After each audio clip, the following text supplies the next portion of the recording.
Halo Sumatera Utara, selamat sore pemirsa. Sumatera Utara kembali hadir pada Anda memperbarui informasi Anda seputar Sumatera Utara edisi Rabu 14 Juni 2023. Bersama saya Muhammad Budi SR. Dan saya Audrandar Rolinka. Sejumlah informasi menarik telah disiapkan oleh tim redaksi kami. Berikut berita selengkapnya.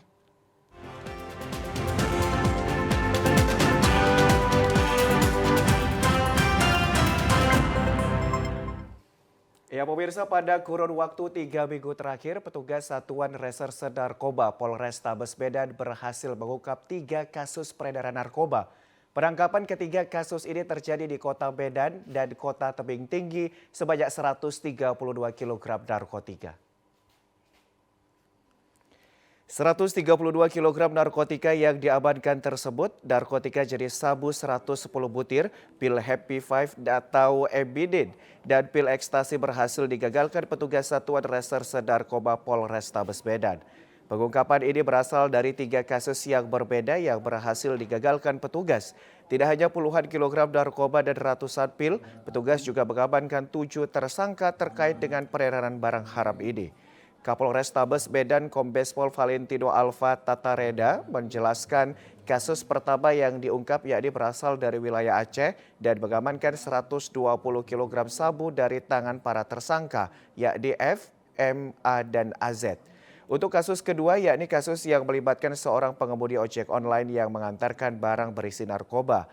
Petugas mengamankan seorang tersangka berinisial MF dan menyita barang bukti berupa 2 kg sabu, 110 butir pil Happy Five dan 10 butir pil ekstasi. Sedangkan untuk kasus yang ketiga, petugas berhasil membengkuk seorang tersangka berinisial IMR alias Indra dan menyita barang bukti narkoba jenis sabu seberat 10 kg. Pada hari ini kami menggelar konferensi pers pengungkapan tindak pidana narkotika jenis sabu, ekstasi, dan heroin 5 atau Happy Five yang berhasil diungkap di 3 lokasi TKP yang berbeda dalam kurun waktu 3 minggu. Dengan total tersangka yang berhasil diamankan sejumlah 7 orang. Petugas masih mendalami jaringan para tersangka. Diduga narkotika yang diedarkan ini berasal dari Malaysia dan merupakan jaringan internasional. Para tersangka dijerat dengan Undang-Undang Nomor 35 Tahun 2009 tentang narkotika dan terancam hukuman 20 tahun penjara, seumur hidup hingga hukuman mati. Ditpolairut Polda Sumut berhasil menggagalkan kapal nelayan membawa pekerja migran Indonesia di perairan Asahan dan mengamankan 20 orang yang terdiri dari 17 orang PMI dari NTB, Lampung, Denpasar, serta Tanjung Balai. Dari 20 orang tersebut, 3 orang merupakan anak buah kapal dan nahkoda kapal yang telah ditetapkan sebagai tersangka, dan 17 orang PMI yang akan membawa para pekerja ke Malaysia melalui jalur laut yang berhasil digagalkan petugas kapal patroli milik Ditpol Airut Polda Sumut di kawasan perairan Sungai Kuala Bagan Asahan, Sumatera Utara. Dalam pemeriksaan tersebut, selain tidak memiliki dokumen resmi, membawa PMI secara ilegal dan menggunakan paspor pelancong melalui perairan Asahan menjadi tempat keberangkatan atau pintu keluar masuk tenaga kerja Indonesia hingga berbagai barang selundupan asal negara Malaysia. Selain menyita barang bukti berupa 1 unit kapal nelayan tanpa nama, petugas juga mengamankan 3 orang nahkoda dan anak buah kapal dan langsung dibawa ke Ditpolairut Polda Sumut. Ditpolairut Polda Sumut Kombes Pol Tony Aryadi Effendi mengatakan, pada penangkapan tersebut petugas mengamankan 20 orang yang terdiri dari 17 orang PMI yang berasal dari NTB, Lampung, Denpasar, dan Tanjung Balai Asahan.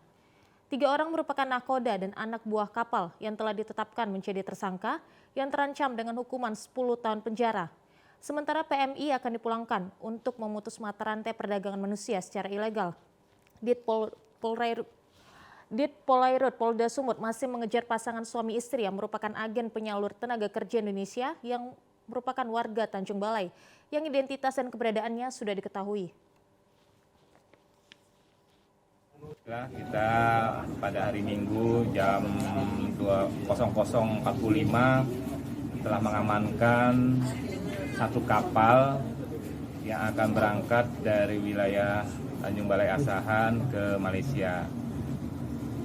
Kita temukan 20 orang di kapal tersebut 3 ABK dan 17 PMI yang akan berangkat ke Malaysia. Kita amankan, kita bawa ke wilayah Tanjung Balai Asahan, kita proses dan kita bawa ke Direktorat Polair Polda Sumatera Utara. Ya pemirsa, Satreskrim Polres Sergai memulangkan 20 orang pekerja migran dan 1 orang anak-anak ke kampung halaman mereka masing-masing. Para pekerja migran Indonesia yang bekerja di Malaysia ini menggunakan paspor pelancong dan pulang melalui jalur laut untuk menghindari razia di Raja Malaysia. Kasat Reskrim AKP Bade Yoga Mahendra didampingi Kanit PPA Ibda Briben menindaklanjuti laporan warga dan melakukan penyelidikan adanya TKI atau pekerja migran di perairan pantai Bedagai Tanjung Beringin Serdang Bedagai. Dari informasi di lapangan terdapat 75 orang yang sebelumnya berada pada satu kapal. Setelah sampai di darat telah berpencar, petugas berhasil mengamankan 20 orang pekerja migran dan 1 orang anak-anak. Salah seorang pekerja migran Indonesia asal Aceh, Agam, mengatakan mereka sebelumnya bekerja di Malaysia namun masuknya tidak melalui agen penyalur resmi. Hanya menggunakan paspor pelancong karena adanya kebijakan dari pemerintah Malaysia, maka mereka bermaksud pulang ke Indonesia dengan tujuan Dumai. Namun karena situasi penjagaan yang ketat, maka kapal menurunkan seluruh PMI di perairan pantai Bedagai. Ke Malaysia kira atau kemana, Pak? Rencana mau balik kampung nih. Balik kampung? Jadi orang abang diamankan lantaran apa, Pak? Diamankan polisi itu? Cuma ditanya-tanya ada Abang yang dari warga negara Indonesia atau Malaysia, Pak? warga negara Indonesia mau balik kampung dari Malaysia nya. Dari Malaysia mau ke sini? Ya, maksudnya saya warga Indonesia. Dulu di Malaysia. Sekarang pulang ke Indonesia. Setelah sampai di Polres Sergai, dilakukan pemeriksaan kesehatan oleh tim medis, kemudian penyelidikan proses hukum berkoordinasi dengan pihak terkait yakni BP3MI dan Imigrasi.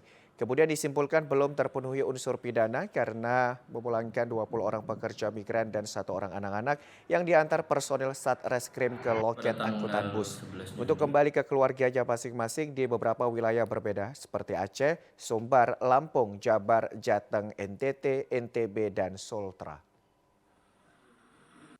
Pada tanggal 11 Juni 2023, tepatnya pukul 11.23.00 atau 24.00 sekitaran itu, atas laporan dari Kepala Desa Bagan Kuala bahwa terdapat 11 orang yang terbengkalai, yaitu 11 ini adalah pekerja migran Indonesia yang ilegal, kemudian mencoba pulang ke Indonesia dari Malaysia. Kemudian setelah kita melakukan pengembangan, kami amankan ada 21 pekerja migran Indonesia yang dari Malaysia dan 4 orang sebagai penjemput mereka dari supir. Dari 21 orang kita pulangkan ke rumahnya masing-masing melalui fasilitas dari BP2MI Sumut.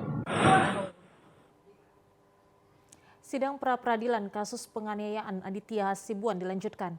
Majelis Hakim menerima 6 permohonan dari pemohon dan 4 jawaban dari termohon.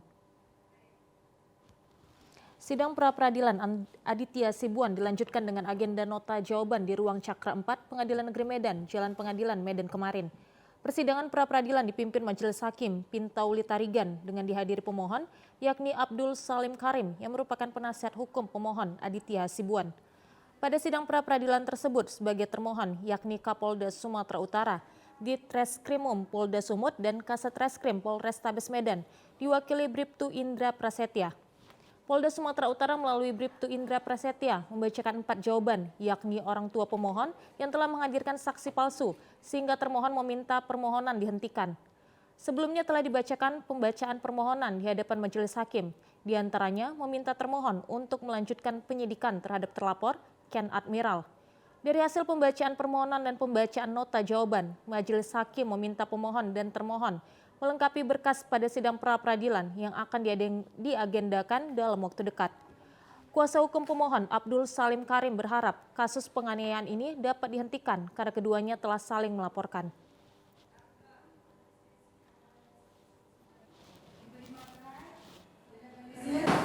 Untuk mendapatkan keadilan terhadap Aditya itu kami melakukan gugatan pra peradilan. Karena di satu sisi Aditya juga korban, ada visum, ada laporan polisi, ada saksi-saksi. Sudah dihentikan, sudah keluar SP3 dari yang ditandatangani oleh Dirkrim Kombes Sumaryono.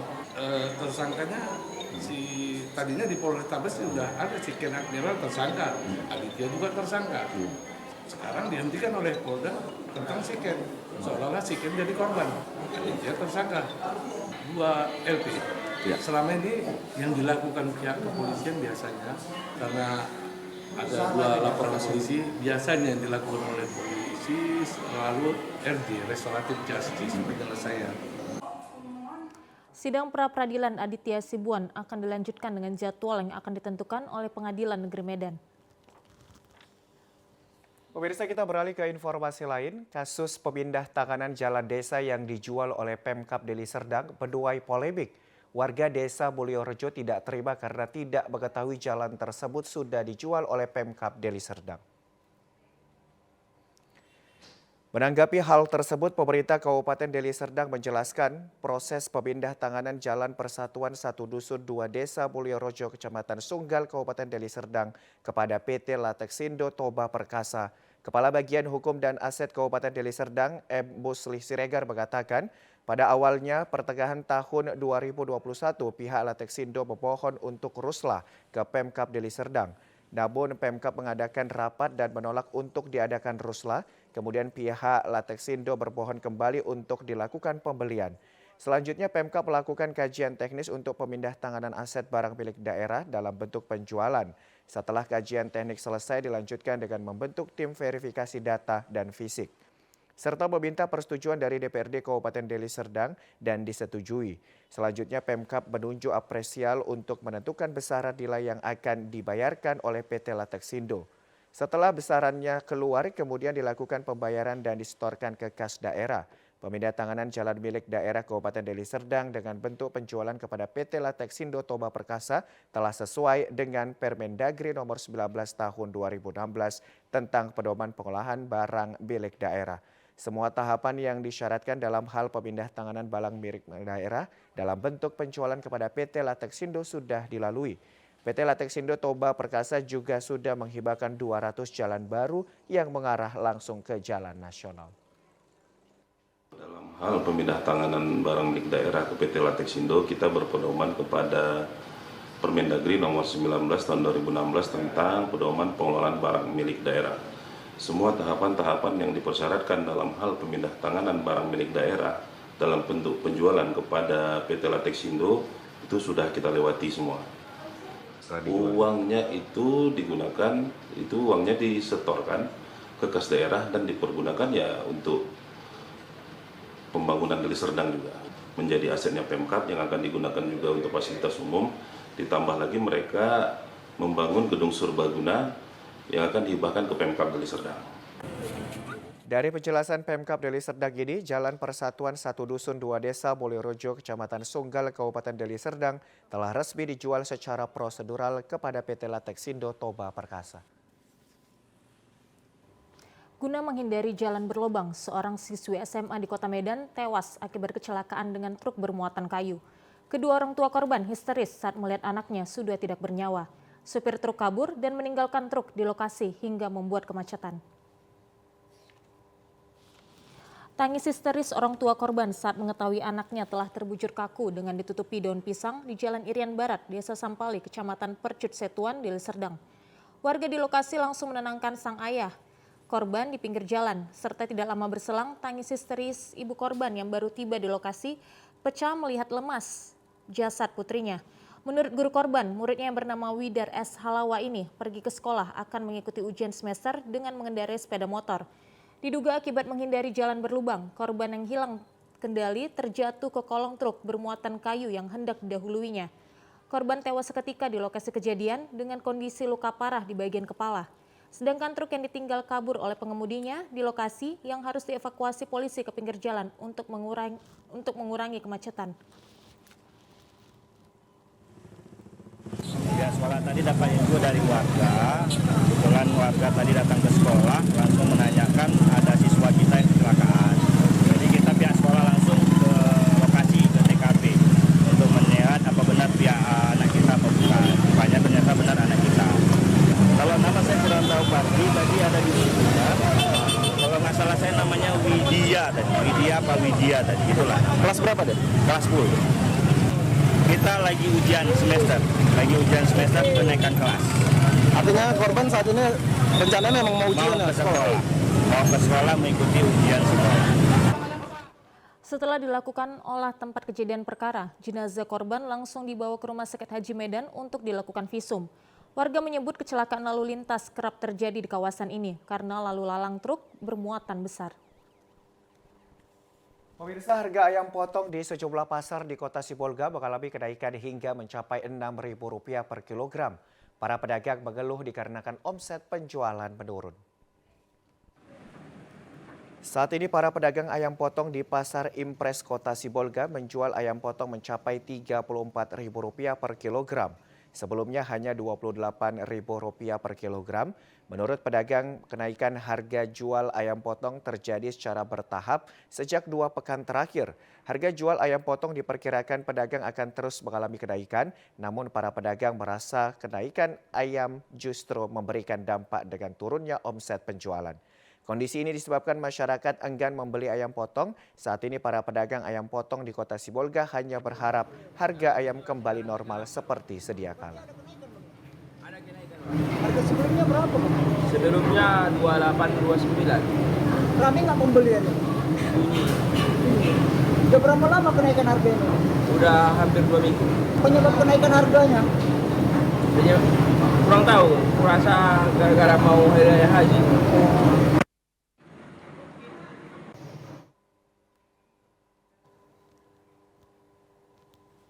لبيك اللهم لبيك لبيك لا شريك لك لبيك إن الحمد والنعمة لك والملك لا شريك لك. Bersama dengan kami, pemirsa, kita beralih ke informasi haji. Pemerintah Kabupaten Labuhan Batu Utara berangkatkan 253 orang calon jemaah haji di Aula Dwi Syukur kantor Bupati Labuhan Batu Utara yang dilepas Bupati Labuhan Batu Utara sendiri, yakni Henry Ianto Sitorus. Suasana haru bercampur bahagia saat keluarga melepas kepergian calon jemaah haji ke Tanah Suci Mekah. Dari 253 orang calon jemaah haji yang terdaftar di kantor Kemenek Labuhan Batu Utara, 2 orang mengundurkan diri dengan alasan kesehatan. Calon jemaah haji yang berangkat berusia di atas 60 tahun sebanyak 70% dan 27 orang menggunakan kursi roda. Sedangkan calon jemaah haji termuda tahun ini berusia 26 tahun berasal dari Kecamatan Barbau. Bupati Labuhan Batu Utara Henry Ianto Sitorus menyampaikan jemaah haji Labuhan Batu Utara tahun ini berangkat sebanyak 253 orang jemaah. Ditambah petugas haji dan kedokteran diberangkatkan pada pukul 00 WIB malam tadi dari aula kantor Bupati dengan menggunakan 7 unit bus dan tiba di Asrama Haji Medan pukul 8 pagi. Dan rencananya berangkat dari Medan menuju Jeddah pada 15 Juni besok pukul 2.45 WIB dini hari. Labuhan Batu Utara memberangkatkan jemaah calon haji Kabupaten Labuhan Batu Utara tahun 1444 Hijriah. Dan baru saja kami berangkatkan pada malam hari ini dan insya Allah jam 8 pagi besok dimasuk ke Asrama Haji Kota Medan. Alhamdulillah jemaah haji pemerintah Kabupaten Labuhan Batu Utara tahun ini 253 jemaah.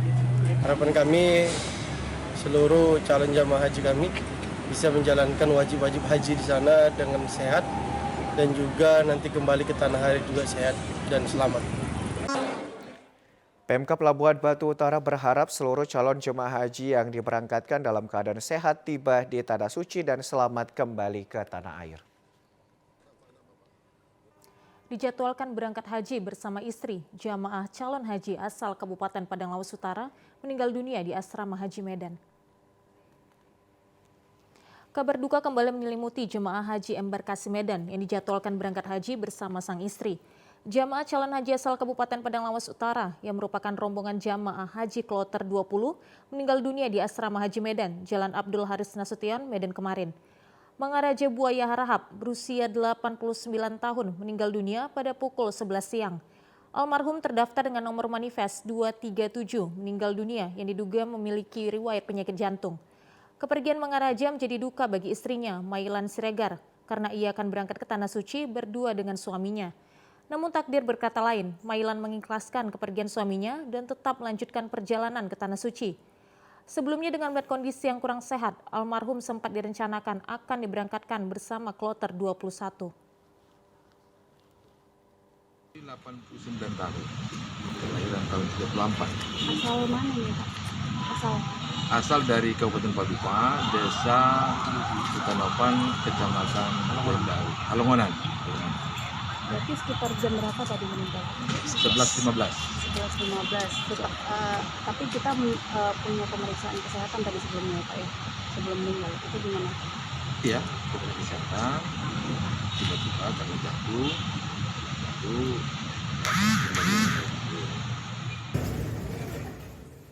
Sebelumnya jamaah asal Kabupaten Langkat bernama Habibah binti Saleh berumur 64 tahun yang merupakan kloter 12 meninggal dunia di asrama haji embarkasi Medan.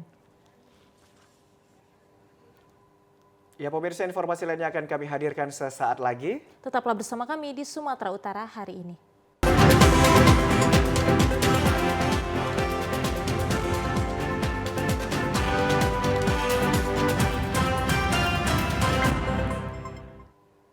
Terima kasih masih bersama kami di Sumatera Utara hari ini. Pemirsa, Gubernur Sumatera Utara Edi Rahmayadi mengapresiasi Museum Rekor Indonesia MURI atas penganugerahan Jalan Jamin Ginting sebagai nama pahlawan untuk jalan terpanjang di Indonesia. Gubernur Sumatera Utara mengaku Letjen TNI Purnawirawan Jamin Ginting adalah seorang pahlawan nasional yang sudah banyak berbuat untuk bangsa dan negara ini, sehingga berbagai kenangan akan menjadi ingatan bagi seluruh anak bangsa. Untuk itu, sebagai warga Sumatera Utara, sudah sepantasnya bersyukur karena Letjen Jamin Ginting merupakan sosok pahlawan yang dapat menjadi teladan dalam memberi semangat membangun bangsa ini. Nama Jalan Jamin Ginting yang dimulai dari titik 0 Iskandar Muda Kota Medan hingga Kabanjahe Kabupaten Karo juga sudah layak mendapatkan anugerah dari Rekor MURI. Gubsu menjelaskan bahwa sebagai keluarga sangat bangga menjadi anak almarhum Letjen Jamin Ginting meski meninggal di usia 53 tahun, namun sampai saat ini masih selalu dikenang oleh seluruh masyarakat Indonesia. Pada kesempatan itu, Gubsu mengingatkan bahwa bangsa yang besar adalah bangsa yang menghargai para pahlawannya. Tidak seimbang dengan apa yang pernah dilakukan oleh Jamin Ginting. Jamin Ginting salah satunya memperjuangkan kedaulatan bangsa ini, khususnya di Sumatera Utara. Makanya jalan terpanjang di Indonesia bahkan di dunia adalah Jalan Jamin Ginting. Dari mulai Medan sampai ke ujung Tanah Karo, harusnya sampai ke perbatasan Aceh. Itulah Jalan Jamin Ginting. Kenapa sampai seperti itu? Jamin Ginting juga tak pernah minta untuk itu. Dan ini menjadikan reward, menjadikan penghormatan bagi kita-kita ini semua kepada kepahlawanan Jamin Ginting. Salah seorang putri almarhum Letjen TNI Purnawirawan Jamin Ginting, Riah Nabro Ginting, mengaku sangat senang karena Jalan Jamin Ginting mendapat penganugerahan dari Rekor MURI sebagai jalan terpanjang di Indonesia. Sebagai putri dari Jamin Ginting, ia tidak pernah menyadari bahwa Jalan Jamin Ginting merupakan jalan terpanjang. Untuk itu ia sangat berterima kasih kepada Museum Rekor Indonesia atas penghargaan itu. Riana juga berterima kasih kepada Yayasan Jamin Ginting yang selalu berusaha untuk menjadikan nama Jamin Ginting sebagai pahlawan nasional yang dapat diteladani oleh masyarakat.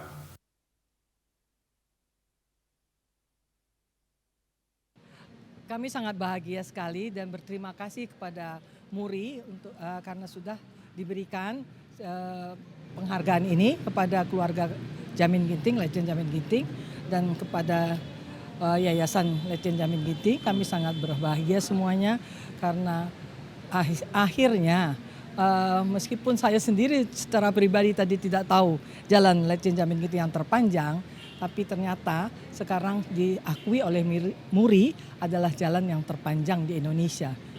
Karena saya sendiri tidak tahu sejarahnya pasti, karena dari tahun 80 ternyata itu sudah diakui oleh tiga kota Medan dan 2 kabupaten tersebut. Yang waktu itu ikut meresmikan adalah istri Jamin Ginting, yaitu ibu saya, Lika Starigan. Saya juga baru tahu, kan tadi saya bilang saya baru ngeh kalau jalan Letjen Jamin Ginting itu ada di kota Medan, yang sampai Kabupaten Karu tuh saya dikasih tahu, karena saya dulu PNS juga, saya dikasih tahu sama teman saya itu ada jalan terpanjang. Oh, saya nggak tahu gitu, karena ibu saya nggak cerita waktu peresmian juga, dia nggak cerita. Kami anak-anaknya hanya sekolah kerja. Ketua Yayasan Jamin Ginting, Letjen TNI Purnawirawan Amir Sembiring juga merasa bangga atas penganugerahan nama Jalan Jamin Ginting sebagai jalan terpanjang nasional. Masih banyak hal harus dilakukan anak bangsa untuk memberi apresiasi terhadap jasanya. Salah satunya adalah membuat foto Jamin Ginting di uang kertas rupiah. Pemirsa, Dharma Wanita Persatuan Provinsi Sumatera Utara laksanakan penyuluhan pencegahan dan penanganan stunting. Kegiatan ini dimaksudkan sebagai upaya peran serta Dharma Wanita Persatuan untuk mempercepat penurunan angka stunting di Sumatera Utara. Penyuluhan stunting dilaksanakan di Aula Kantor Dharma Wanita Persatuan di Jalan Cikditi Robedan pagi tadi. Penyuluhan diikuti ratusan ibu-ibu anggota Dharma Wanita Persatuan Provinsi Sumatera Utara dengan menghadirkan narasumber Dr. Haripin Togap Sidaga. Ketua Dharma Wanita Persatuan Provinsi Sumatera Utara, Dian Arif Trinugroho, menyampaikan penyuluhan stunting ini sebagai peran Dharma Wanita Persatuan dalam mempercepat penurunan stunting di Sumatera Utara. Ini penting dilakukan mengingat stunting merupakan ancaman utama terhadap kualitas manusia Indonesia, juga ancaman terhadap daya saing bangsa karena anak stunting bukan hanya terganggu pertumbuhan fisiknya, melainkan juga terganggu perkembangan otaknya yang akan memengaruhi kemampuan dan prestasi serta produktivitas dan kreativitas di usia produktif.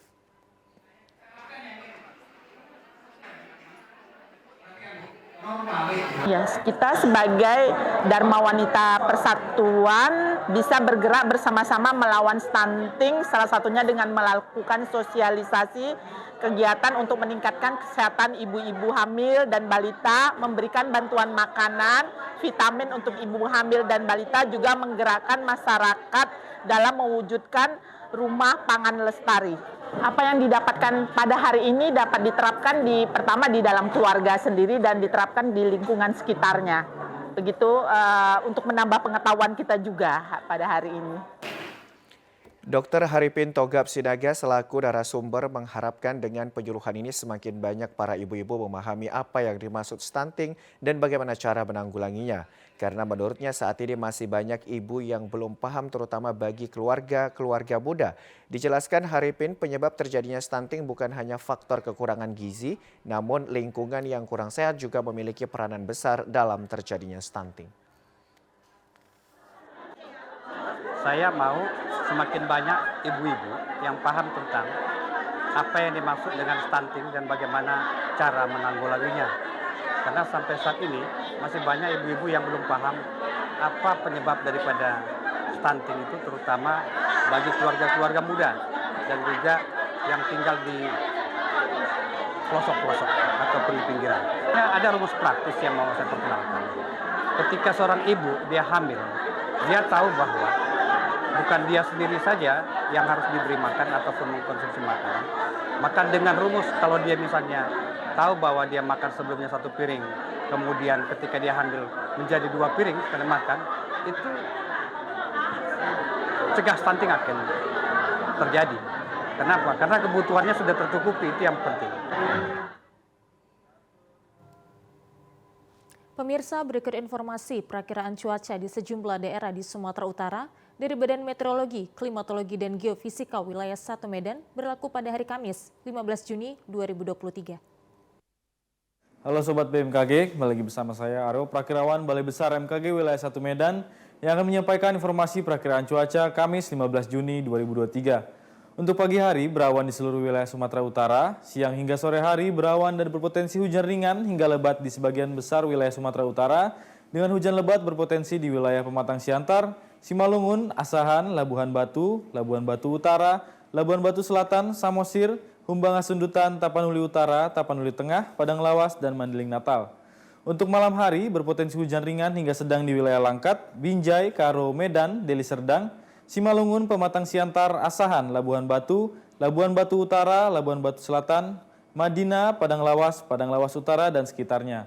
Untuk dini hari, berawan dan berpotensi hujan ringan di Langkat, Asahan, Labuhan Batu Utara, Labuhan Batu Selatan, dan sekitarnya.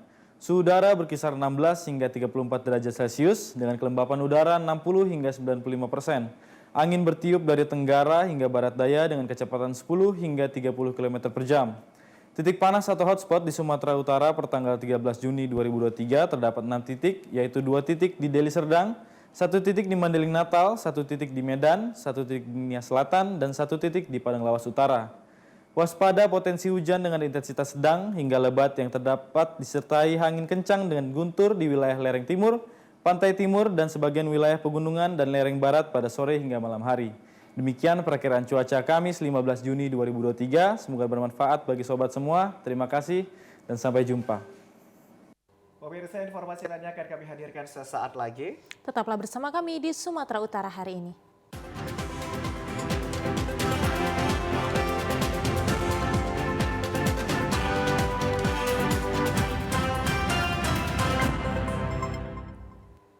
Terima kasih masih bersama kami di Sumatera Utara hari ini. Pemirsa, pengurus Provinsi Persatuan Basket seluruh Indonesia, Perbasi Sumatera Utara membutuhkan kolaborasi guna meraih sukses prestasi di pentas nasional.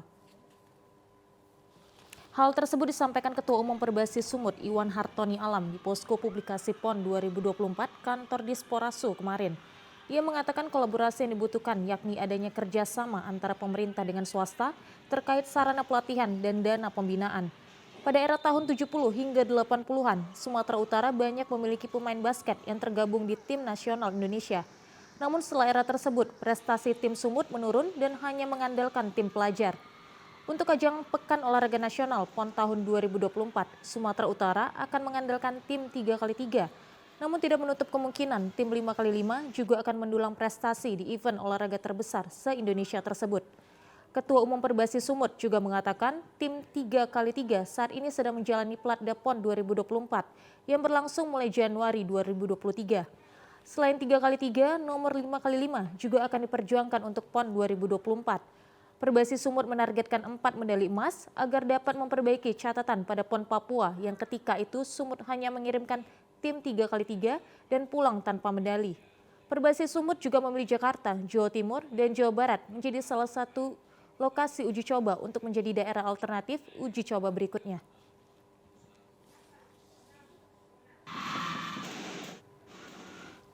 Pemirsa, tahukah Anda salah satu kearifan lokal yang masih dipertahankan hingga saat ini di Kabupaten Langkat adalah pembuatan gula aren. Meski prosesnya tidak mudah namun masih dilakoni sejumlah warga. Gula aren atau biasa disebut gula merah adalah gula yang terbuat dari bahan dasar air nira yang dihasilkan dari pohon enau. Untuk mendapatkan air nira, pengrajin gula aren harus mengawali dengan cara meria atau pemukulan tangkai tandan bunga dari pangkal pohon ke arah tandan bunga selama berhari-hari. Setelah tandan mengeluarkan air nira akan ditampung selama 8-12 jam. Air nira yang terkumpul akan disaring terlebih dahulu agar lebih bersih dari sampah, daun, dan kotoran yang lain. Air nira kemudian dimasak di wajan besar di atas tungku api kayu sedang dan dibiarkan selama 1 jam 30 menit untuk menghasilkan aren berubah menjadi warna kecoklatan dan mengental. Setelah mengental dan dinyatakan masak lalu dicetak ke dalam potongan bambu yang sudah dibersihkan. Hanya dalam hitungan menit gula sudah dapat dipisahkan dari cetakan bambu dan siap untuk dijadikan bahan pemanis, juga siap untuk dipasarkan. Gula aren dari Kecamatan Selesai, Kabupaten Langkat memiliki ciri khas aroma yang enak dan tidak mengandung bahan campuran lain karena pengrajin pada umumnya mengutamakan keaslian dan rasa. Dari mulai proses pembuatan gula aren asli, dari mulai awal yaitu disebut dengan ngeria, memanjat, menyadap, ya, diambil lalu ditunggu, ditampung selama 1 malam. Setelah itu dibawa ke penampungan, lalu diolah lebih kurang 1-2 jam sehingga menjadilah gula merah asli. 1 hari bisa menghasilkan 5 ataupun 6 kilo per hari.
Ya pemirsa, selanjutnya kita beralih ke informasi berita lintas Andalas. Tetaplah bersama kami di Sumatera Utara hari ini.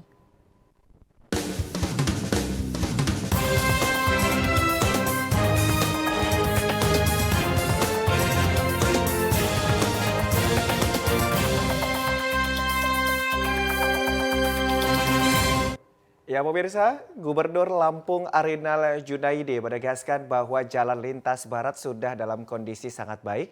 Gubernur berharap kondisi tersebut dapat memperlancar akses perekonomian masyarakat hingga ke ujung Lampung. Jalan lintas barat dari Kota Bandar Lampung hingga Kabupaten Pesisir Barat sudah dalam kondisi yang sangat baik. Hal itu disampaikan Gubernur Lampung Arinal Junaidi saat mengunjungi Pesisir Barat sekaligus membuka event World Surf League Krui Pro Qualified Series 5000 kemarin. Arinal mengatakan bahwa jalan penghubung antar kabupaten hingga menuju ke Provinsi Bengkulu tersebut saat ini kondisinya sudah prima untuk menunjang transportasi perekonomian masyarakat. Terlebih untuk Kabupaten Pesisir Barat yang mempunyai sumber daya alam berlimpah, sehingga akses transportasi sangat diperlukan demi menunjang mobilisasi keluar masuknya SDA dari wilayah setempat. Gubernur melanjutkan, infrastruktur khususnya pada sektor jalan merupakan tanggung jawab pemerintah. Terlebih dirinya sebagai gubernur yang merupakan tanggung jawabnya untuk bekerja memfasilitasi keinginan masyarakat kepada unsur pengambil kebijakan. Sehingga gubernur berharap agar masyarakat senantiasa mendukung keputusan-keputusan pemerintah dalam menunjang kesejahteraan masyarakat. Sekarang ini jalan nasional yang saya perjuangkan mulai dari dari Bengkulu, Krui, Tanggamus sampai ke Bandar Lampung sudah begitu baik. Dan salah satu syaratnya adalah bagaimana Taman Nasional itu bisa dimanfaatkan untuk jalan nasional tapi tidak merubah fungsi Taman Nasional. Dan ini bisa dibuktikan dan dipatuhi oleh Bupati bahwa tidak satupun jalan nasional ada rumah. Jadi fungsi hutannya bagus, jalannya bagus, dan kepentingan-kepentingan antar provinsi, antar kabupaten bisa terwujud dengan baik. Andre Alisande, TVRI Lampung melaporkan. Tim penyidik tindak pidana khusus Kejaksaan Tinggi Bengkulu resmi menaikkan status penyelidikan pembangunan asrama haji tahun anggaran 2020 ke tingkat penyidikan. Kasih Penyidikan Pitsus Kejati Bengkulu Danang Prasetyo mengatakan setelah menerima pelimpahan dari bidang Datun, tim penyidik telah melakukan pendalaman dengan memeriksa belasan saksi dan pengumpulan alat bukti.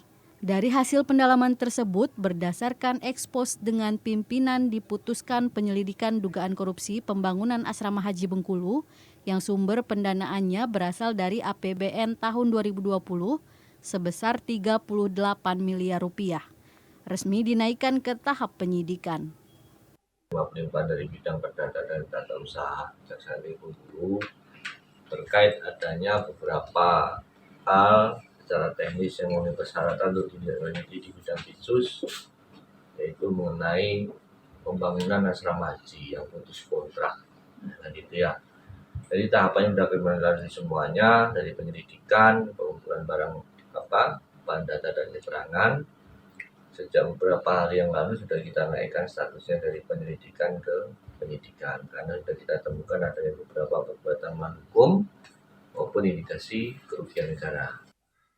Kasidik Kejati Bengkulu Danang menambahkan pihaknya telah menemukan perbuatan melawan hukum pada pembangunan asrama haji tersebut, yakni asuransi jaminan uang muka dan jaminan pelaksanaan pembangunan proyek asrama haji tahun 2020 sampai saat ini belum dikembalikan oleh Jasindo dengan total mencapai 3 miliar rupiah lebih. Munculnya jaminan uang muka sebesar 3 miliar rupiah lebih yang wajib dibayar Jasindo tersebut lantaran adanya pemutusan kontrak terhadap PT Bahana Krida Nusantara selaku pelaksana kegiatan proyek pembangunan asrama haji Bengkulu.